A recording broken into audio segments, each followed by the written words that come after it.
One day my husband turned to me and said, "From now on, buy your own food. Stop living off me." I quietly agreed and didn't say a word. But when his birthday came and he filled the house with 20 relatives who loved to eat for free, the look on their faces when they saw the kitchen froze instantly. Before we continue, don't forget to write in the comments which country you're from and how old you are. Enjoy listening. The morning it happened, the kitchen smelled of coffee and the faint, earthy tang of autumn creeping through the cracked window.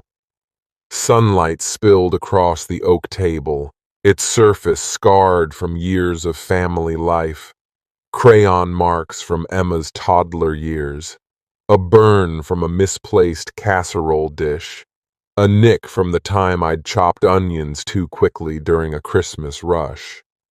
I sat there, cradling a mug, the steam curling upward like a fragile hope. My husband, David, stood at the counter, slicing an apple with the precision of a man who always knew his place in the world. His broad shoulders were tense, his movements deliberate, as if the act of cutting fruit required his full attention.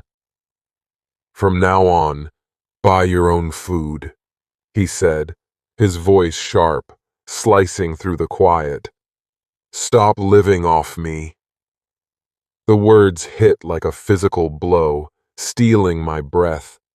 My fingers tightened around the mug, the heat searing my palms, but I didn't let go. I stared at him, searching for a hint of humor, a flicker of regret, anything to soften the sting.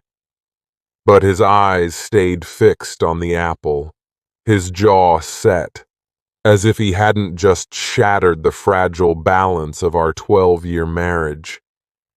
I opened my mouth to respond, but nothing came. What could I say? David wasn't cruel, not in the overt shouting way. He was steady, predictable, the kind of man who paid bills on time and remembered anniversaries. But lately, a fog had settled between us, thick with unspoken resentments. His long hours at the tech firm, his new role as vice president, the pressure of being the sole provider, it had changed him. Or maybe it had changed us. I'd chalked it up to stress, to the grind of life. But this was different. This was a line drawn in the sand. "Okay," I said finally, my voice barely audible. The mug trembled as I set it down, the coffee untouched. David didn't look at me. He wiped the knife on a dish towel, grabbed his briefcase, and walked out the door. The click of the latch echoed in the empty kitchen, louder than any argument we'd ever had. I sat there for a long time, staring at the table's scars, each one a story of our life together. The kitchen had always been my domain, the heart of our home. I'd spent years here, cooking meals that brought us together, lasagna for David's birthdays, pancakes for Emma's sleepovers, soups that warmed us through winter. I'd given up my career as a graphic designer when Emma was born, trading late nights at the studio for late nights rocking her to sleep. I'd managed our budget, stretched every dollar to keep us comfortable while David climbed the corporate ladder. I wasn't living off him. I was holding our life together. But his words had cut deep, exposing a truth I hadn't wanted to face. He didn't see my work, my sacrifices, my love. To him, I was a burden. The days that followed were a study in silence. I didn't confront him, didn't demand an explanation. Instead, I retreated into myself, turning his words over like a puzzle I couldn't solve. Buy your own food. Stop living off me. They weren't just about money. They were a rejection, a declaration that I was less than a partner, less than equal. I'd always prided myself on keeping the peace, on smoothing over the rough edges of our life, but this time I couldn't. The hurt was too raw, the wound too deep. I started small, practical. I opened a separate bank account, transferring the modest savings I'd tucked away over the years. A few $100s from birthday gifts, a small inheritance from my grandmother, scraps saved from grocery budgets. It wasn't much, but it was mine, a lifeline I hadn't realized I needed. I began buying groceries for Emma and myself, storing them in a locked cabinet in the pantry. The key hung on a chain around my neck, a quiet act of defiance. David noticed the cabinet, the lock, the key, but he said nothing. His silence was louder than his words had been. I cooked only for Emma and me, simple meals, nothing extravagant. Pasta with butter and parmesan, roasted vegetables, sandwiches with the crusty bread Emma loved. David, who'd always relied on my cooking, started bringing home takeout or eating at the office. The kitchen, once alive with the clatter of pots and the aroma of simmering sauces, grew cold, sterile. Emma, 10 and sharp as a tack, noticed the shift. Her brown eyes, so like her father's, would dart between us at dinner, but she didn't ask questions. Not yet. She was too perceptive, too attuned to the undercurrents of our home. I began to notice other things, too. The way David's phone buzzed late at night, the way he'd angle the screen away from me, the way he'd linger at work, coming home long after Emma was asleep. I didn't ask, didn't pry. I told myself it was nothing, that I was reading too much into it. But the doubt was there, a seed planted by his words, growing in the quiet spaces of our marriage. David's birthday was 3 weeks away, a looming deadline that filled me with both dread and a strange, quiet resolve. Every year, it was the same, a grand celebration, our house transformed into a banquet hall for his family. His mother, Patricia, would arrive first, her perfume a cloud of lavender and judgment, her sharp eyes cataloging every detail of my home. She'd comment on the curtains. A bit dated, don't you think? Or the table settings. Paper napkins, Laura. Her voice dripping with condescension.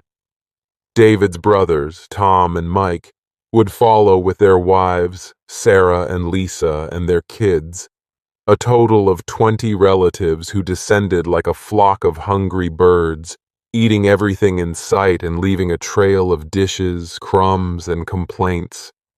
I'd spend days preparing lasagna, garlic bread, salads, desserts, while David played the gracious host, basking in their praise. I'd smile, nod, clean up, and collapse exhausted when they left, never once hearing a thank you. This year, I decided, would be different. The plan took shape slowly, born from the quiet anger that simmered beneath my calm exterior. It wasn't rage, not exactly. It was something colder, more deliberate. I didn't tell anyone, not even my sister Rachel, who'd been urging me to stand up to David for years, or my best friend Claire, who'd seen the cracks in our marriage long before I had. I kept it locked inside, just like the groceries in the pantry. 2 weeks before the party, I stopped stocking the kitchen with staples. No extra flour for cakes, no sugar for cookies, no meat for roasts. I bought just enough for Emma and me. Milk, eggs, bread, a few vegetables, nothing more. David didn't notice. He was too busy with work, or so he claimed. I suspected he was avoiding me, avoiding the tension that hung between us like a storm cloud. His late nights grew more frequent, his excuses vaguer. I pushed the thoughts away, focusing on the plan. The week before the party, I took Emma to the library, a ritual we'd kept since she was little. She curled up in a corner with a book about space, her favorite subject, while I pretended to read a magazine. Instead, I watched her, memorizing the way her brow furrowed when she was deep in thought, the way her fingers traced the pages. She was the reason I'd stayed, the reason I'd swallowed so many slights over the years. But she was also the reason I couldn't keep going like this. I wanted her to see a mother who stood up for herself, who wasn't invisible. The day before the party, Patricia called, her voice as grating as ever. "Laura, dear, we're all so excited for tomorrow. You're making your famous lasagna, I presume, and that chocolate cake David loves, the one with the ganache." I smiled into the phone, my voice sweet as honey. "Oh, Patricia, don't worry. It'll be a day to remember." I hung up and walked to the kitchen. The fridge was nearly empty, holding only a carton of milk, a few eggs, a bag of carrots, and a stick of butter. The pantry was bare except for my locked cabinet, which contained a box of pasta, a can of beans, a jar of peanut butter, and a small bag of rice, enough for Emma and me for a few days. The stove was cold, the counters pristine. It was a kitchen stripped of its purpose, a blank canvas for what was to come. David's birthday dawned bright and cold, the kind of October day that made you want to wrap yourself in a scarf and breathe in the crisp air. Emma was at a sleepover at her friend Lily's house, a deliberate choice on my part. I wanted her out of the house for this, spared from the tension I knew was coming. David woke late, as he always did on weekends, and wandered into the kitchen in his flannel pajamas, his hair mussed from sleep.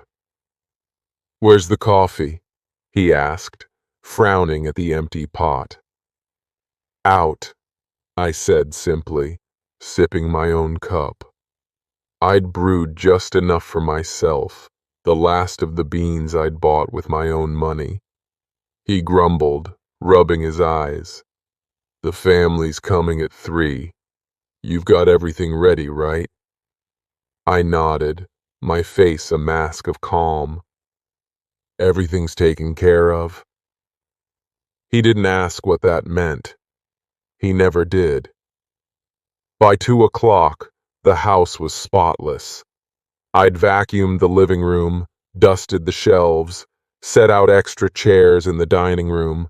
I'd even polished the silverware, though I knew it wouldn't be used. The kitchen, however, remained untouched. No pots simmered on the stove. No trays of appetizers waited on the counter. The dining table was bare, not even a tablecloth to hide its scratches. It was a stage set for a reckoning. At 3 sharp, the doorbell rang. Patricia swept in first, her perfume a cloud of lavender and judgment, her arms laden with a gaudy gift bag for David. Her eyes scanned the living room, narrowing slightly at the lack of decorations. "No balloons this year, Laura?" she asked, her tone light but pointed. "Not this year," I said, smiling, keeping it simple. Behind her came Tom and Sarah, their 2 teenage boys, Ethan and Noah, trailing like sullen shadows, their eyes glued to their phones. Mike and Lisa followed with their 3 young kids, Sophie, Mia, and little Ben, who immediately ran to the backyard, shrieking. Cousins, aunts, uncles, the entire clan filled the house, their voices overlapping in a cacophony of laughter, complaints, and demands. The air buzzed with the familiar chaos of a family gathering, the kind that used to make me feel needed, even if it was exhausting. "Laura, darling, where's the food?" Patricia asked, her smile tight as she glanced at the empty dining room. Her tone was light, but her eyes were sharp, already cataloging my failures. "In the kitchen," I said, gesturing toward the doorway. "Help yourselves." They filed in, David at the rear, his brow furrowed. He'd been distracted all day, checking his phone, muttering about a work email. Now, his attention snapped to the present as he followed his family into the kitchen. The chatter stopped abruptly, like a radio switched off. I stood in the doorway, arms crossed, watching as 20 pairs of eyes took in the sight. An empty fridge, its door open to reveal a carton of milk, a few eggs, and a lonely bag of carrots. A pantry with nothing but my locked cabinet, the key glinting against my chest. A stove as cold as the November air outside. "What the hell is this?" David's voice was low, but it carried, slicing through the stunned silence. I turned to him, my expression serene, though my heart pounded in my chest. "You told me to buy my own food, David. So I did. For Emma and me. I assumed you'd take care of the rest." The room was silent, save for the faint hum of the fridge and the distant giggles of the kids outside. Patricia's mouth hung open, her lipstick smudged slightly from shock. Tom coughed awkwardly, shifting his weight. Sarah's eyes darted to the floor, as if she could avoid the tension by studying the tiles. Sophie, Mike's 6-year-old, tugged at her mother's sleeve. "Mommy, I'm hungry." David's face reddened, his hands clenching at his sides. "This is a joke, right? You're embarrassing me in front of my family." "Embarrassing you?" I said, my voice still calm but edged with steel. "You said I was living off you, so I stopped. I stopped cooking, stopped planning, stopped carrying the weight of your family's expectations. If you want a party, you'll need to figure it out yourselves."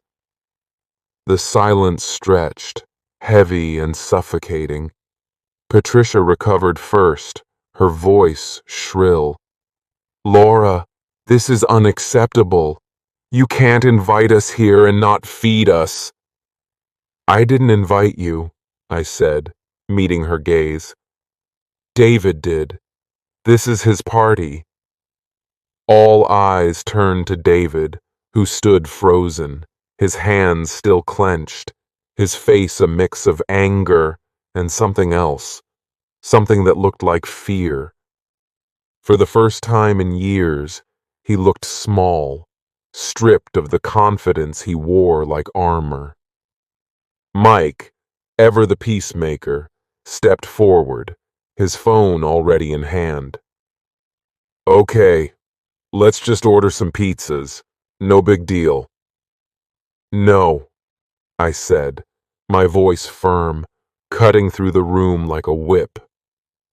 "I'm done. For years, I've cooked, cleaned, and played the perfect hostess while you all ate and left without a thank you. I've spent days preparing, weeks budgeting, years swallowing my exhaustion to make these gatherings happen. David made it clear I'm on my own now. So you're welcome to stay, but you'll need to figure out the food yourselves. The words hung in the air, sharp and unyielding. The family exchanged glances, the air thick with discomfort. Patricia's lips pursed, her hands tightening on her purse. Ethan and Noah, Tom's boys, looked up from their phones, their eyes wide. Lisa fidgeted, her fingers twisting the hem of her sweater. The kids outside were still laughing, oblivious to the tension inside. Then, to my surprise, David's cousin Jenny, a quiet woman who rarely spoke at these gatherings, stepped forward. Her voice was soft but steady, her eyes meeting mine. "She's right," she said. "Laura's always done everything for these parties. We show up, eat, leave dishes everywhere, and never thank her. I didn't realize how much work it was. I'm sorry, Laura." Her words were a crack in the dam, a small but seismic shift. Lisa nodded slowly, her voice tentative. "We've taken it for granted," she admitted. "I thought it was just what you did. I didn't think about how much it cost you, in time or money or energy." Tom scratched the back of his neck, his usual bravado gone. "Yeah, I guess we've been kind of oblivious," he muttered.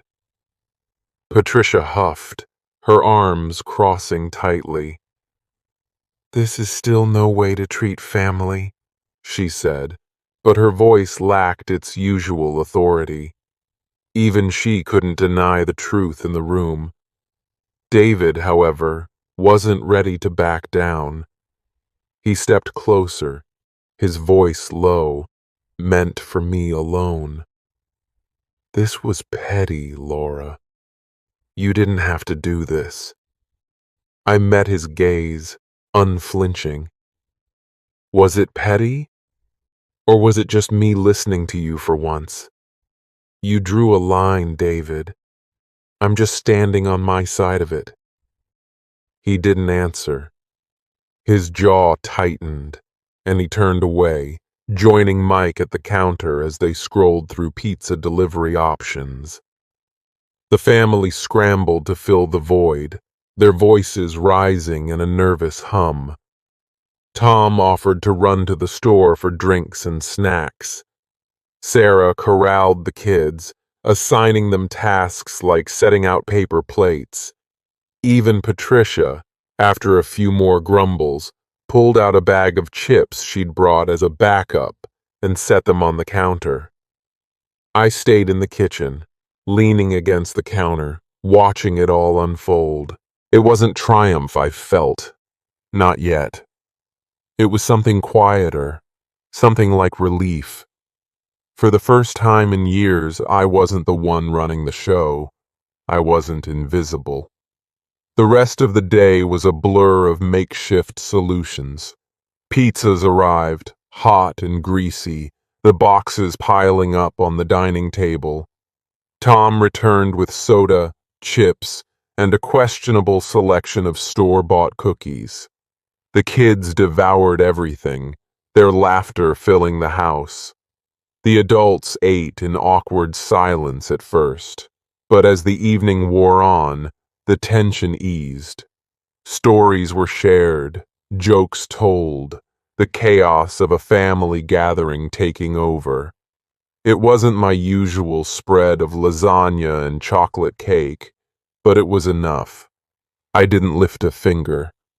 I sat with a glass of water, watching as David's brothers took charge, as their wives cleaned up spills, as the kids cleared their plates without being asked. It was a small shift, but it felt monumental. For the first time, they were contributing, not just consuming. When Emma came home that evening, her backpack slung over one shoulder, her eyes widened at the sight of pizza boxes and soda cans.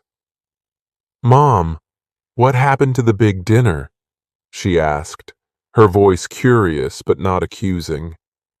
I knelt down to her level, brushing a strand of hair from her face. "I decided to take a break this year," I said. "Your dad and his family handled it." She tilted her head, studying me with those sharp, knowing eyes. "Are you okay?" I smiled, the first real smile I'd felt all day. "Yeah, kiddo, I'm okay."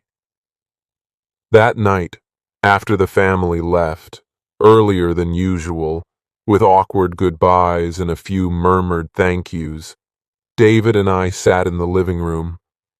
The house was quiet again, the kind of quiet that felt like a held breath. The pizza boxes were stacked by the door, the remnants of a party that wasn't mine. "We need to talk," David said finally, his voice low, his hands clasped tightly in his lap. "We do," I agreed, my tone even. "But not tonight. Tonight I'm done." He didn't push. For once, he listened. The weeks that followed were a slow unraveling of the life we'd built. David didn't apologize outright, but he started making small gestures, brewing coffee in the mornings, enough for both of us, buying groceries for the house, not just for himself. He lingered at dinner, asking Emma about her day, glancing at me as if waiting for me to speak. I didn't. Not yet. I began looking for part-time work, something to call my own. I found a freelance graphic design gig, small but enough to remind me of the woman I'd been before motherhood, before marriage. I enrolled in an online course, learning new design software, rediscovering a spark I'd buried under years of domestic routine. Emma noticed the change, her questions growing bolder. "Are you and Dad fighting?" she asked one night over dinner. Our dinner, just the two of us, a plate of spaghetti with homemade sauce. "Not fighting," I said carefully, twirling my fork. "Just figuring things out." She nodded, her young face serious. "I like this version of you, Mom. You seem stronger." Her words stayed with me, a reminder that this wasn't just about David or his family. It was about me, about the woman I'd let myself forget. I started cooking again, not out of obligation but because I wanted to. Simple recipes at first, roasted chicken, vegetable soups, then more adventurous ones, like a Moroccan tagine I'd always wanted to try. The kitchen filled with the smells of cumin and lemon, garlic and fresh herbs. It wasn't silent anymore. It was mine. I also started noticing more about David. The late-night texts, the way he'd leave the room to take calls, the faint scent of perfume, not mine, on his jacket one evening. I didn't confront him, not yet, but the seed of doubt grew, and with it, a quiet resolve to protect myself, to protect Emma. 3 months after the birthday, I sat down with Claire over coffee at a small cafe downtown. The air was thick with the scent of espresso and cinnamon rolls, a welcome change from the tension of home. Claire, with her blunt honesty and fierce loyalty, had been my rock since college. She'd seen me through the early days of my marriage, the birth of Emma, the slow erosion of my confidence. "You're different," she said, stirring sugar into her latte. "Not just the kitchen stunt, though that was epic. You're standing taller."